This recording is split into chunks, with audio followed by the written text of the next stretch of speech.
berkat untuk orang yang mampu mendengar dengan baik, akan apa?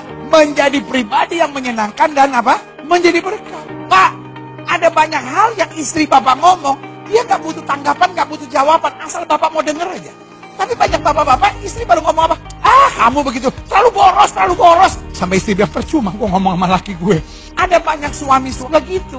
Di rumahnya ngomong sedikit, kamu makanya berdoa, Pak, berdoa. Waduh. Pada dasarnya suami yang mau dengar segala sesuatu dari istrinya adalah suami yang tambah disayang dan dikagumi oleh istrinya.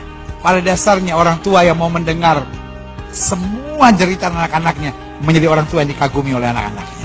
Kita kadang-kadang bisa menangkan jiwa tanpa bersaksi, hanya dengerin aja. Terlalu banyak orang yang mau kasih nasihat, kasih ini. Kadang-kadang temanmu gak butuh nasihat, butuh bersama dengan dia.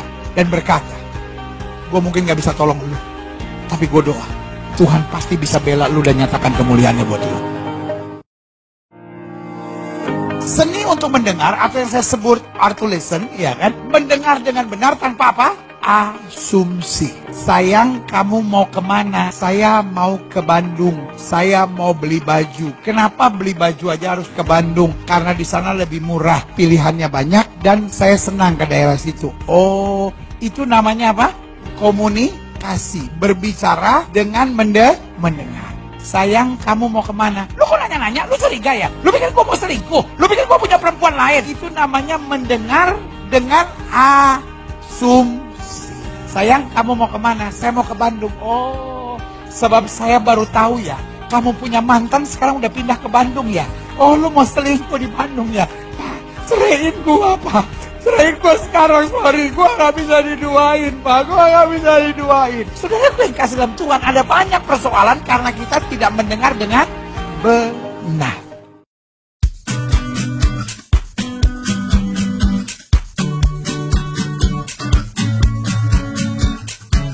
Pendeta, saya tuh udah ngalah, pendeta. Saya tuh udah coba nguasain diri gitu. Tapi saya nggak tahu kenapa semua ini harus terjadi gitu. Ya pendeta, saya sebagai suami gitu, merasa udah nggak dihargain sama istri saya, pendeta. Saya cuma ngalah. Tapi dia memang ngelunjak tuh, pendeta, ada roh setan dalam hidupnya. Kalau Tuhan izinkan ada hal-hal yang merugikan dalam hidup saya, karena Tuhan sedang mau melatih saya untuk tidak terikat dengan apapun di dunia ini. Tetapi saya sadar, untuk sementara kelihatannya saya mengalami hal-hal yang merugikan, tapi harinya akan tiba, Tuhan mengubah kutuk menjadi berkat.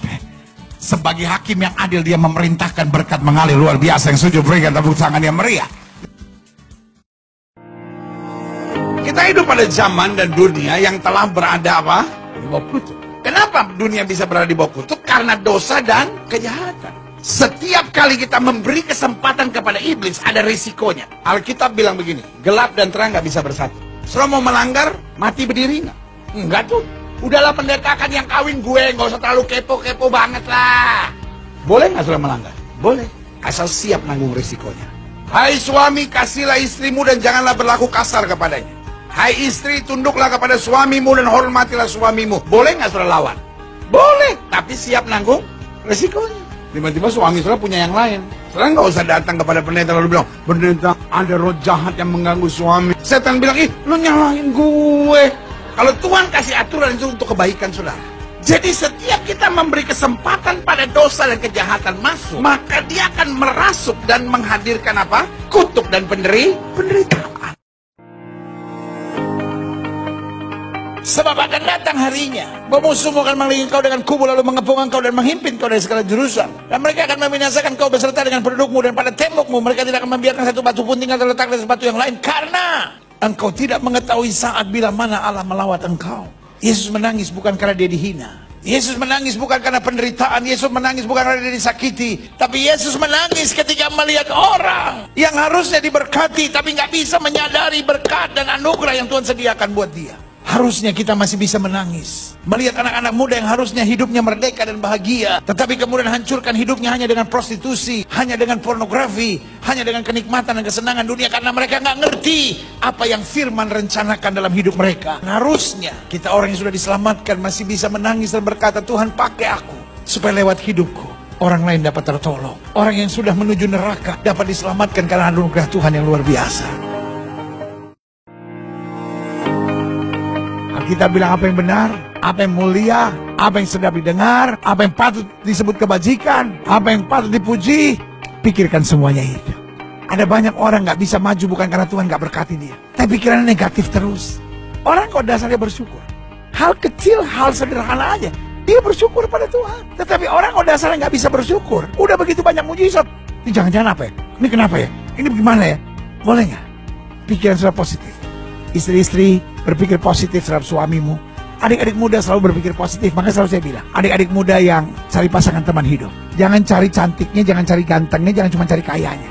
Coba lihat, orang ini berpikir positif. Karena kalau sudah pacaran sama orang yang berpikir negatif, nggak kemana-mana deh ujungnya. Ujungnya sengsara dan menderita. Apalagi kalau sampai menikah sama orang yang berpikiran negatif. Aduh, air mata bisa kering saudara. Nangis melulu saudara. Karena orang yang berpikir negatif akan menyengsarakan orang-orang di sekitarnya. Tapi orang yang berpikir positif akan selalu jadi berkat. Haleluya, haleluya.